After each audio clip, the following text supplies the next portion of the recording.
1991. There was an international coalition that went through the UN.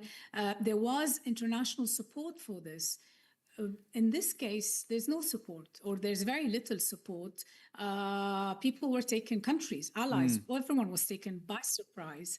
And the escalation was very rapid, and it's brought everyone into the fray. And I think, frankly, that's also part of Iran's strategy. And we were also surprised by the fact that they very quickly went after all countries in the Gulf, including Qatar and Oman, both of which are countries that were trying to mediate between solutions, whether it's on the Israeli front or on the Iranian front with the US and others. So, it took many of us by surprise that they would launch these all-out attacks, not only on American. I'm sorry to interrupt you, but I want to, the point that you're making, I actually want to ask Sasan about, because he's also reacting to what you're saying. Look, you heard Maha there talking about the fact that, this has spiraled to include the region at this point. And she was also talking about the Iranian attacks on neighboring countries, including Qatar, of course.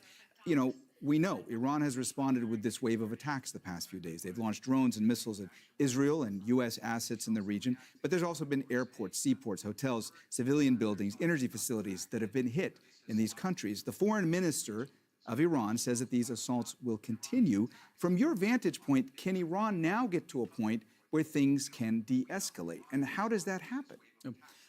Let me, before answering to your question, review another time that we shouldn't tell story from the end.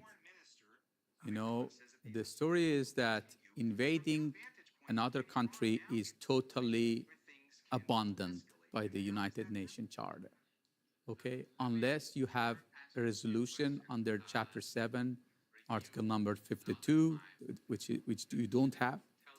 Internally, inside the United States, you need to ratify it at the Congress. You don't have. So it is internally and internationally unlawful to attack Iran. So Iran is not has not initiated any attack to its foreign, its neighbors. Its neighbors are the best friends of Iran, that always Iran wants to raise friendship hand to them, especially the Arab countries, especially Turkey, etc. As Maya said, Qatar and Oman and also Turkey were the ones who wanted to mediate between Iran and the United States. Who betrayed the table?